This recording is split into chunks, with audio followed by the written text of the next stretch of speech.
All right, bitch, it's time to start gluing down your glass shards. Now, this is going to take a little bit, so find a good, comfy, cozy place and settle in. I'm going to start with just like a dime-sized bead glue onto my glass piece, and I'm going to take my tweezers and the little glass shard that I want to glue down, and I'm just going to do a little dabberoo here, and then we're going to do a little dabberoo here, get the excess off, and then we're going to find a home somewhere around here. I don't know. I had to pick it up, reposition it so that it was the right way with the tweezers. There is a bit of a learning curve to picking up the glass pieces with the tweezers and doing all of that. So if you're like at the beginning of this and it's pissing you off, just know I also lived in that space for a second, but it got easier the further along that I went. Now, when you start gluing down your pieces, there is a fine line that you want to toe with the amount of glue that you're using, okay? You want just enough to kind of fully cover in between the two pieces and just have a little bit that splooges out the side. If you got too much that splooges out the side, you can scrape it off with one of the skewers that you have, and you'll be good to go. The reason that you need to kind of toe this fine line with the glue is that if you don't put enough, there will be some little gaps and bubbles underneath the two pieces, and grout will get underneath your glass when you are grouting. And if you have too much, then the in between the two pieces gets flooded with glue, and the grout can't get down in there and can't really do its job.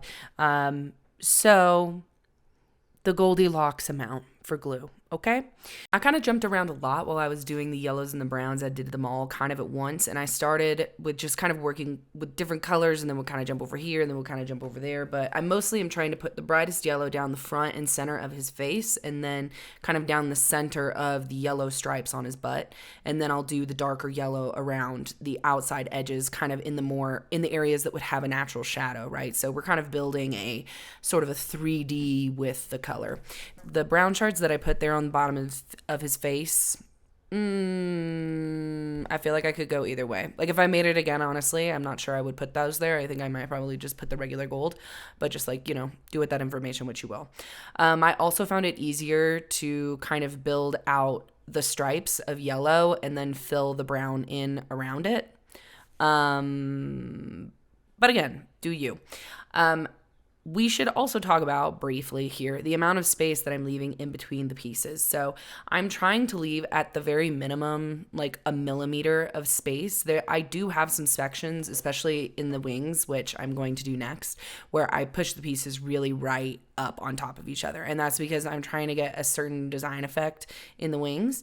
But not everywhere else. So leave like a millimeter of space, millimeter to 3 millimeters. The more space that you leave, the more grout that's going to be there, and the thicker kind of line you're going to get, right, in the design. So you're seeing me now put his eyes together. The best way, I think, is just to do like a little strip of black squares, then a shard of white, and then fill in the rest of the shape. And then we're going to do the wings. I used all of one kind of glass for this top strip and then did the rest in kind of a combo of the different glasses that I had.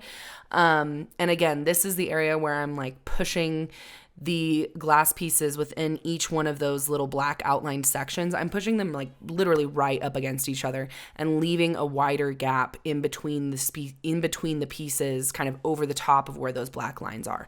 That way, when I grout it, this design of having the partitions between the sections will come through instead of it just looking kind of like one big section of clear glass. All right, next step, we are going to be doing some clouds. I know I have a blank background, but I am doing clouds, and I just kind of winged it. You can do whatever the fuck you want, but if you're doing the clouds, the way I did it is I started with some big pieces in the big fluffy sections, and then kind of did a gray trimming underneath that, following the same shape, and then another highlighted cloud peak, and then another shadow, and then I would run kind of a very thin highlight with the white on the very bottom of the cloud. Again, you've got two templates though. You got a cloud baby and you got a blank baby. So you got blue and white and probably some extra leftover from Bichard. If you do him first, you'll really know what you're working with in terms of background potential. But you could do whatever the fuck you want over here. You know what I'm saying? You could make it flowers. You could make it swirly. You could make it rainy. You could make it whatever you want.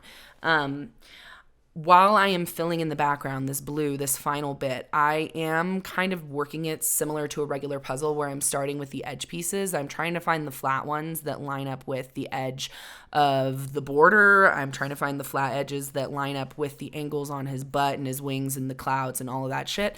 I kind of find those edge pieces first and fit in the like really cool, long, bigger, squiggly pieces that I have.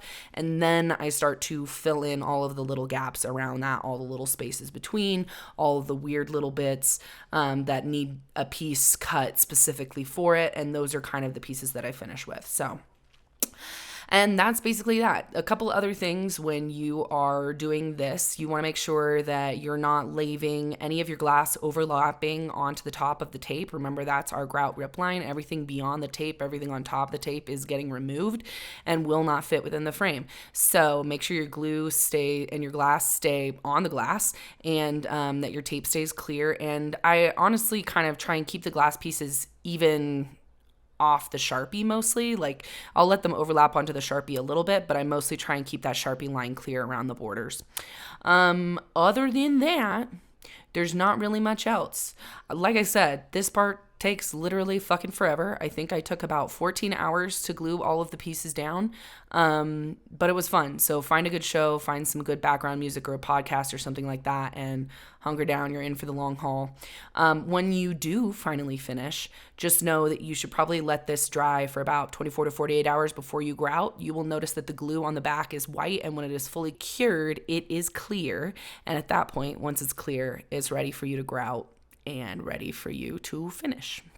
Here is my sweet baby, and I will see you in the grouting video.